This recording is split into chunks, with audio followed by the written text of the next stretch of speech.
تو ابو جہل نے کہا کہ تم لوگوں نے جو سابی لوگ ہیں جو یہاں سے دین چھوڑ کے بھاگے ہیں ان کو تم نے ٹھکانہ دیا ہوا ہے، اور تم یہ بھی سمجھتے ہو کہ تم ان کی مدد بھی کرو گے اور ان کی اعانت بھی کرو گے، تو گویا کہ ایک ٹھکانہ دینا تمہارا جرم ہے اور دوسرا پھر ان کی مدد کا عزم کرنا یہ بھی جرم ہے۔ اور پھر اس نے دھمکی دی، واللہ لولا انک مع ابی صفوان، اگر آپ ابی صفوان امیہ کے ساتھ نہ ہوتے تو تو آپ اپنے گھر والوں کی طرف سالمن صحیح سالم نہ جا سکتے۔ اب سعد بھی سردار تھے، انہوں نے پھر بلند آواز سے آواز بلند کی، انہوں نے کہا اما واللہ، اللہ کی قسم اگر تو نے مجھے یہاں سے روکا، لئن منعتنی ھذا لأمنعنک ما هو اشد علیک منہ، تو میں تجھ سے وہاں سے روکوں گا جو اس سے زیادہ تم پر شاق اور سخت گزرے گا۔ تو وہ کیا تھا؟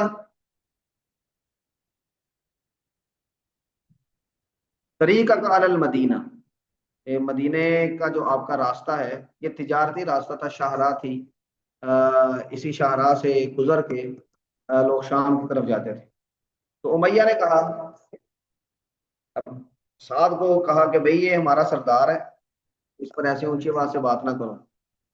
تو حضرت سعد نے پھر کہا دعنا عنک یا امیہ، اس کو چھوڑ دو، اس بات کو چھوڑ دو امیہ، اور پھر آپ صلی اللہ علیہ وسلم کی ایک پیشین گوئی کا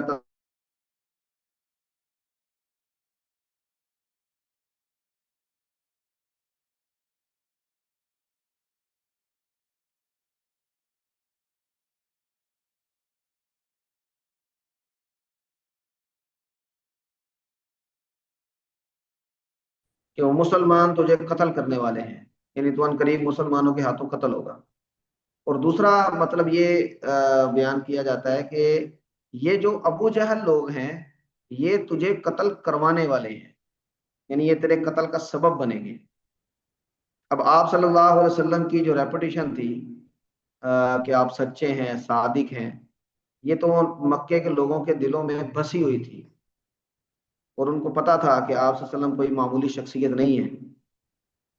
تو اب امیہ نے بھی اسی تناظر میں کہا بھی مکہ، کیا یہ مجھے قتل مکہ میں کریں گے یا کروائیں گے؟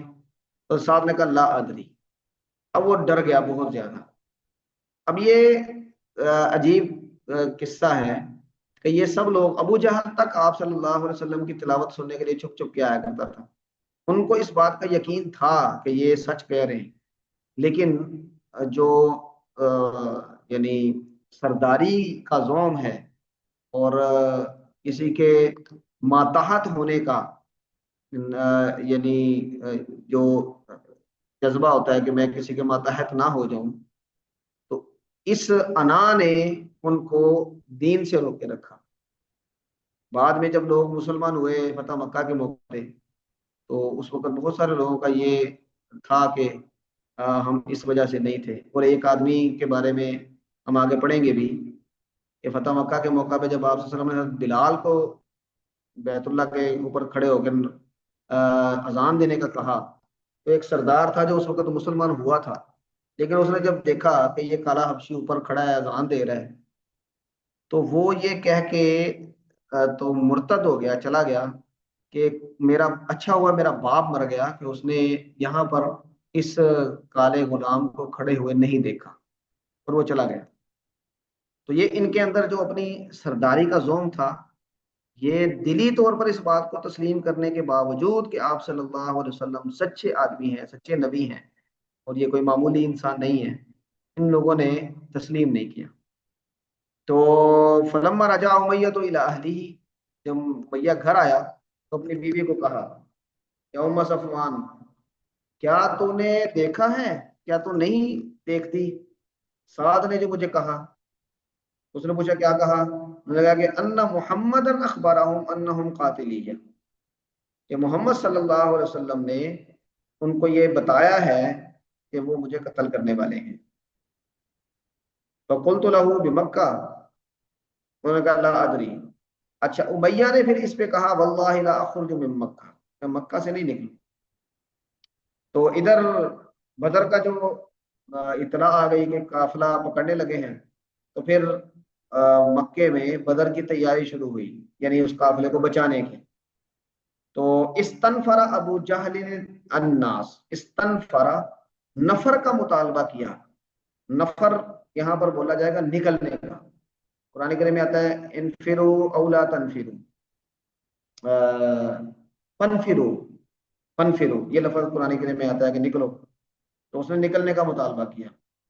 تو اور یہ کہا کہ ادرکو عیرکم، کہ اپنے قافلے کو جا کے بچاؤ۔ امیہ نہیں نکلنا چاہ رہا تھا تو ابو جہل پاس آیا، اس نے کہا انک متی ما یراک الناس، جب تجھے لوگ دیکھیں گے قد تخلفت، تو پیچھے بیٹھا ہے، وانت سید اہل الوادی، اور تو اس وادی والوں کا سردار ہے، تو خلفوا معک، تو وہ تیرے ساتھ پھر پیچھے ہی بیٹھے رہیں گے، ساتھ نہیں جائیں گے۔ ابو جہل یہ اصرار کرتا رہا، تو پھر امیہ نے کہا اذا غلبتنی، جب نے تو نے مجھ پر غلبہ پا لیا ہے، تو اس نے کہا لاشترین اجود بعیر بمکہ، میں سب سے بہترین اونٹ خریدوں گا جو مجھے مکہ واپس لے آئے۔ کیا مطلب ہے کہ اگر وہاں سے مجھے واپس آنا پڑا تو میں ایسا بہترین اونٹ خریدوں گا کہ مجھے پکڑ نہیں سکے گا، اور میں مکہ واپس آ کے تو بچ جاؤں گا۔ پھر اپنی بیوی کو جا کے کہا جہیزینی، تیاری کرو میری۔ تو ابو سفیان اس نے پوچھا کہ قد نسیت ما قال لك اخوك اليسربی، کہ آپ کے یسربی بھائی نے جو آپ کو کہا تھا آپ بھول گئے؟ اس نے کہا کہ نہیں میں بھولا نہیں ہوں، لیکن میں زیادہ دور تک نہیں جاؤں گا، قریب ہی رہوں گا، یعنی مکے سے باہر نہیں جاؤں گا۔ تو اب وہ نکلا، اور جب نکلا تو لا يترك منزلا الا عقل بعیرہ، وہ کسی جگہ سے کو ایسے نہیں چھوڑتا تھا کہ اپنا اونٹ اپنے قریب باندھ لے، تاکہ اگر بھاگنے کی ضرورت پڑے تو میں اس میں بیٹھوں اور بھاگ جاؤں۔ وہ ایسے ہی آگے بڑھتا بڑھتا بڑھتا آگے بڑھا تھا حتی قتلہ اللہ عز وجل ببدر۔ تو اس واقعے کے تذکرہ کرنے کا مقصد کیا ہے؟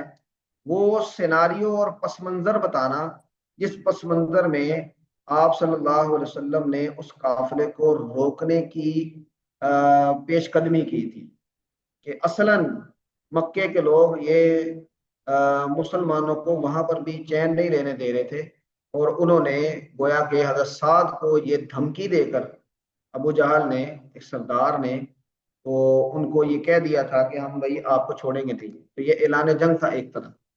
تو پھر آپ صلی اللہ علیہ وسلم نے بھی اقدامات کرنے تھے، اور ان اقدامات میں یہ ایک قدم بھی اٹھایا گیا کہ قافلے کو پکڑنے کی کا انتظام کیا۔ ہاں جی، اس حوالے سے کسی کے ذہن میں کوئی بات ہو تو فرمائیں۔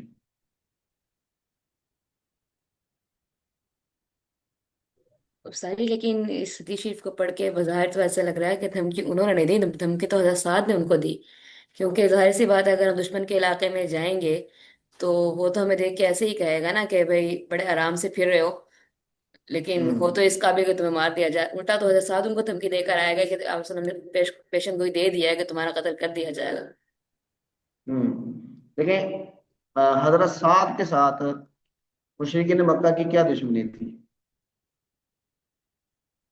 گئے تو مہاجرین تھے وہاں پہ، انہوں نے یہی کیا تھا نا کہ ان کو جو یہاں سے بھاگے تھے تو ان کو اپنے پاس، تو وہ تو نجاشی نے بھی کیا تھا، یہاں سے بھاگنے والوں کو نجاشی نے بھی پناہ دی تھی، اور یہ لوگ گئے تھے اور اس نے واپس نہیں کیا تھا، تو یہ لوگ ان کے در پہ تو نہیں ہوئے۔ حضرت سعد جو سردار آدمی ہیں اور مکے کے رہائشی ہیں، وہ یہاں سے نہیں گئے، مہاجر نہیں ہیں، ان کے ساتھ یہ سلوک یہ اصلاً گویا کہ ایک قسم کی دھمکی کی قبیل سے ہی تھا۔ ہاں پھر حضرت سعد نے پھر جواب دیا، وہ جو ہے کہ ایسے کو تیسا، انہوں نے پھر جواب دیا، اور اس جواب میں یہ ساری باتیں ہوئی۔ لیکن ابو جہل ان کو نہ یہ کہتا تو گویا کہ اس کی انٹینشن یہ ظاہر نہ ہوتی کہ وہ مسلمانوں پہ حملہ کریں گے، تو آپ صلی اللہ علیہ وسلم بھی اقدامات نہ کرتے۔ تو اس تناظر میں اس کو ہم کہہ رہے ہیں کہ یہ گویا کہ ایک قسم کا اعلان جنگ تھا۔ ایکسکیوز می سر، ہاں یہاں پہ جی، جو ہے اما واللہ، یہ 2 دفعہ اما واللہ ہے، تو یہ اما جو ہے یہ تنبیہ کرنے کے لیے ہے، خبردار کرنے کے لیے؟ ہاں جی، یہ متوجہ کرنے کے لیے الفاظ آتے ہیں نا، یہ اس میں ہے، جی یہ قسم اٹھاتے ہوئے عام طور پہ یہ لفظ ساتھ ملایا جاتا ہے، ذرا زیادہ ٹھیک زور پیدا کرنے کے لیے۔ ٹھیک۔ اور اس میں ایک جو ہے ابھی اور طرح سے بھی اب لوگ اس پورے واقعے کو کرتے ہیں انٹرپریٹ، وہ یہ جو آپ بتا رہے ہیں بالکل کلاسیکل یہی نیریٹو ہے، لیکن اب وہ یہ کہتے ہیں کہ اصل میں تو یہ رسول اللہ صلی اللہ علیہ وسلم کی دعوت ایک انقلاب کی دعوت تھی، تو فزیکل اقدام قریش کی طرف سے یا مکہ کی طرف سے کوئی نہیں ہوا، وہ رسول اللہ صلی اللہ علیہ وسلم کی طرف سے ہی ہوا ہے، اور وہ اس لیے ہے کہ وہ ظاہر ہے اپنے انقلاب کو ایکسٹینڈ کرنا چاہ رہے تھے، وہ یہ چاہ رہے تھے کہ مکہ کو فتح کیا جائے، اور چونکہ وہ اپنی دعوت کو صحیح سمجھتے تھے تو اس کے لیے وہ یہ سارے اقدام کر رہے تھے۔ تو یہ جو نیریٹو کلاسیکل نیریٹو بنا، یہ اس زمانے میں بنا جب یہ مستشرقین نے یہ کہنا شروع کیا کہ یہ تو سارا لوٹ مار کے لیے کیا گیا، تو پھر ہمارے جو علماء جیسے مولانا شبلی نعمانی وغیرہ نے اپنی سیرت کی کتابوں میں پہلی دفعہ یہ لکھی باتیں کہ یہ جو ہے نہیں قافلے کا تو کوئی مسئلہ ہی نہیں تھا، یا یہ کوئی مسئلہ نہیں تھا، وہ تو اصل میں ادھر سے دھمکیاں مل رہی تھیں اور یہ دفاعی جنگیں تھیں ساری۔ جبکہ وہ دوسرا نیریٹو یہ ہے کہ جیسے مولانا مودودی یا ڈاکٹر اسٹار صاحب، جو جتنے لوگ بھی کسی نہ کسی تحریک کو اصل میں تحریکی ذہن رکھتے ہیں، وہ سارے یہ کہتے ہیں کہ نہیں، یہ سارے جو تھے یہ اقدامی معاملات تھے، رسول اللہ کی اقدامات طرف سے ہی سب ہیں۔ کچھ ہوا ہے، دوسری طرف سے نہیں کچھ ہوا۔ تو یہ دونوں بحث چلتی رہتی ہے، بل یہ میں نے کہا یہ بھی سامنے آ جائے بات۔ ہاں جی بالکل ٹھیک ہے، جزاک اللہ، آپ نے صحیح نشاندہی کی ہے۔ علامہ شبلی کی کتاب میں سیرت النبی میں اقدامی جہاد پر تنقید کی گئی ہے، اور پھر جو سیرت النبی لکھی ہے انہوں نے کاندلوی، مولانا ذکریہ کاندلوی۔ کاندلوی کا نہیں ذکریہ کاندلوی مولانا نہیں، ادریس کاندلوی۔ ادریس کاندلوی جی مولانا ادریس کاندلوی رحمۃ اللہ علیہ نے، اس میں انہوں نے پھر اس پر تنقید کی ہے کہ یہ موقف علامہ شبلی کا ٹھیک نہیں ہے، کہ اقدامی جہاد کی جو انہوں نے نفی کی ہے کہ بھئی سارا جہاد دفاعی تھا، تو اس میں انہوں نے یہی موقف اپنایا ہے کہ آپ صلی اللہ علیہ وسلم نے اقدامی جہاد بھی کیا، اور آپ صلی اللہ علیہ وسلم نے جو اقدامات کیے وہ بھی انتہائی ضروری تھے۔ اب آپ دیکھیں، آپ اس کو بھی یعنی نفی تو کر سکتے ہیں، واقعات کیونکہ آپس میں ملے ہوئے ہیں، اوور لیپنگ ہوتی ہے، کہ ایک آدمی کو آپ اس کے ماننے والوں سمیت اس کے شہر سے، اس کے آباء و اجداد کے مسکن سے، اس کی زمین جائیداد وغیرہ سے یعنی شہر بدر کرتے، تو پھر وہ کچھ بھی نہیں کرے گا وہ کچھ تو کرے گا نا۔ تو اس تناظر میں بھی اسے دیکھا جا رہا ہے، اور اس تناظر میں بھی دیکھا جا رہا ہے تحریکی انداز میں کہ جب آپ کے پاس ایک مشن تھا تو وہ مشن تو آپ نے پورا کرنا تھا، اور اس مشن کے لیے مکہ مکرمہ میں صبر کی تلقین تھی، اور جب مدینہ منورہ میں جب آپ کے معاہدات ہو گئے، آپ نے لوگوں کے ساتھ یعنی حلیف ہونے کے معاہدے کر لیے، جنگی معاہدے کر لیے، تو پھر اللہ تبارک و تعالیٰ نے اجازت بھی دی، ٹھیک ہے پھر آپ ان سے ان 13 سال کا جو عرصہ آپ نے ان کے ساتھ گزارا ہے اور آپ کی دعوت کا انہوں نے کوئی جواب نہیں دیا، تو پھر آپ ان کے ساتھ ذرا دو ہاتھ کر لیں۔ تو بالکل اس تناظر میں اسے دیکھا جا سکتا ہے۔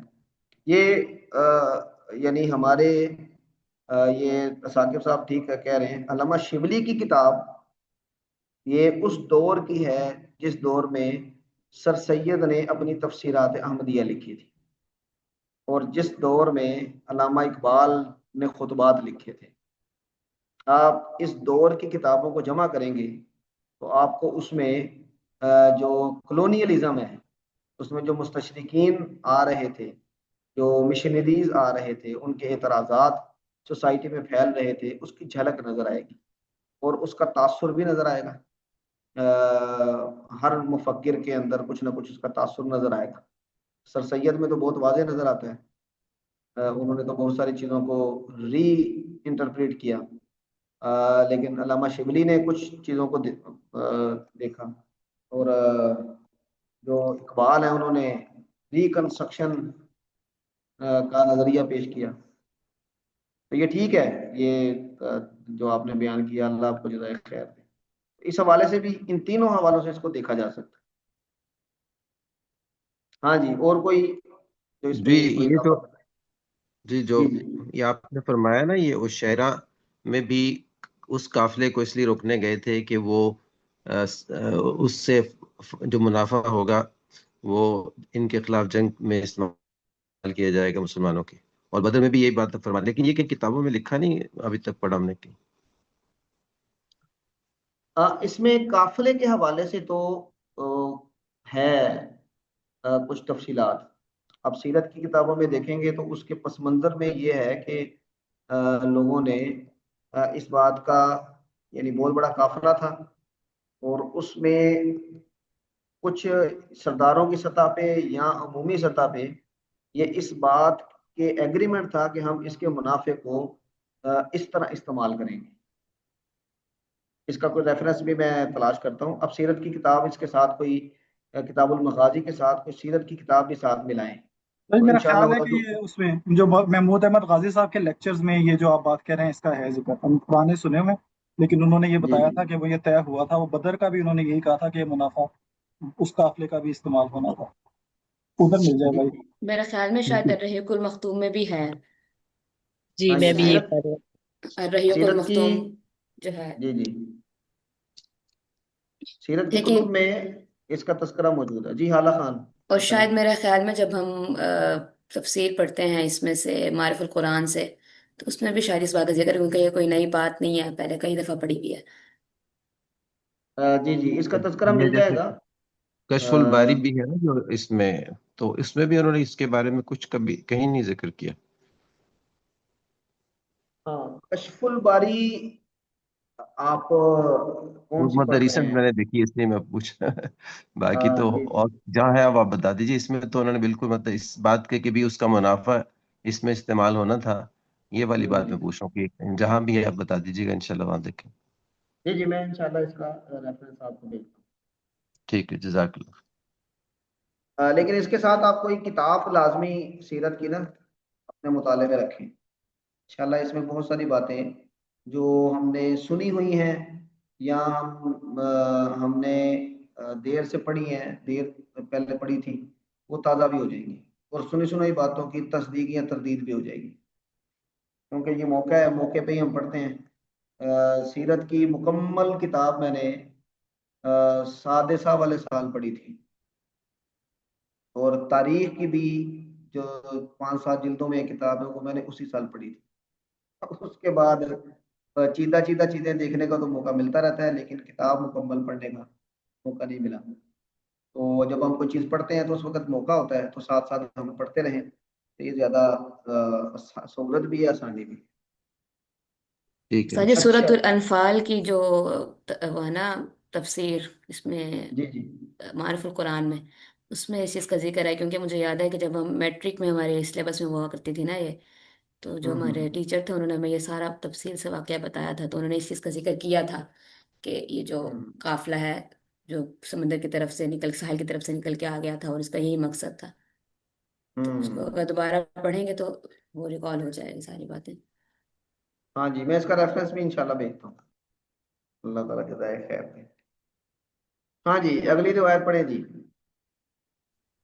باب قصتی غزوتی بدر وقول اللہ تعالی اعوذ باللہ من الشیطان الرجیم بسم اللہ الرحمن الرحیم وَلَقَدْ نَصَرَكُمُ اللَّهُ بِبَدْرٍ وَأَنْتُمْ أَذِلَّةٌ فَاتَّقُوا اللَّهَ لَعَلَّكُمْ تَشْكُرُونَ إِذْ تَقُولُ لِلْمُؤْمِنِينَ أَلَنْ يَكْفِيَكُمْ أَنْ يُمِدَّكُمْ رَبُّكُمْ بِثَلَاثَةِ آلَافٍ مِّنَ الْمَلَائِكَةِ مُنْزَلِينَ بَلَىٰ إِن تَصْبِرُوا وَتَتَّقُوا وَيَأْتُوكُم مِّن فَوْرِهِمْ هَٰذَا يُمْدِدْكُمْ رَبُّكُم بِخَمْسَةِ آلَافٍ مِّنَ الْمَلَائِكَةِ مُسَوِّمِينَ وَمَا جَعَلَهُ اللَّهُ إِلَّا بُشْرَىٰ لَكُمْ وَلِتَطْمَئِنَّ قُلُوبُكُم بِهِ وَمَا النَّصْرُ إِلَّا مِنْ عِندِ اللَّهِ الْعَزِيزِ الْحَكِيمِ لِيَقْطَعَ طَرَفًا مِّنَ الَّذِينَ كَفَرُوا أَوْ يَكْبِتَهُمْ فَيَنقَلِبُوا خَائِبِينَ وقال وحشي قتل حمزة طؤيمة بن أدي بن الخيار يوم بدر وقول تعالى وإذ يعدكم الله إحدى الطائفتين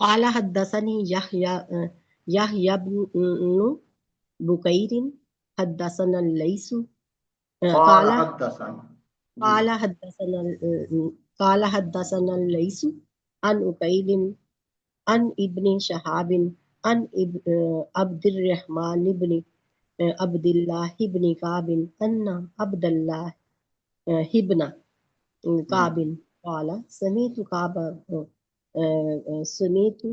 كعب بن مالك رضي الله عنه يقول لم أتخلف عن رسول الله صلى الله عليه وآله وسلم في غزوة غزاها إلا في غزوة تبوك غير أني تخلفت عن غزوة بدر ولم يعاتب أحد تخلف عنها إنما خرج رسول الله صلى الله عليه وآله وسلم يريد إيرا قريش حتى جمع الله بينهم وبين عدوهم على غير ميعاد.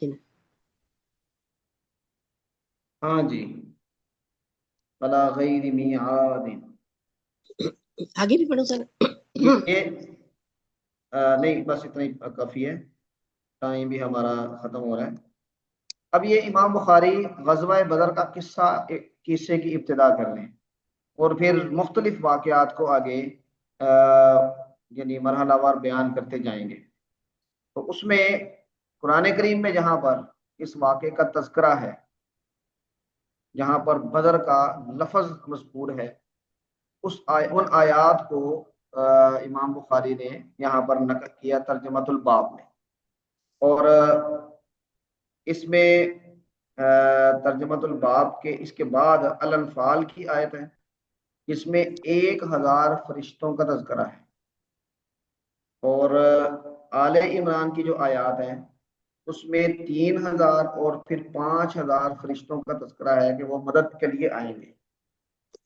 اور انفال کی ہی آیت میں یہ جو غزوہ بدر کے حوالے سے اللہ تعالیٰ فرماتے ہیں وَإِذْ يَعِدُكُمُ اللَّهُ إِحْدَى الطَّائِفَتَيْنِ، اللہ نے تم سے وعدہ کیا کہ دو طائفوں میں سے ایک تمہارا ہوگا، أَنَّهَا لَكُمْ، یہ تمہارا ہے، یعنی تمہارے قابو میں آئے گا. اب اس میں مسلمانوں کی خواہش کیا تھی کہ وہ قافلے کو جا لیں، قافلے کو اپنے قبضے میں کر لیں.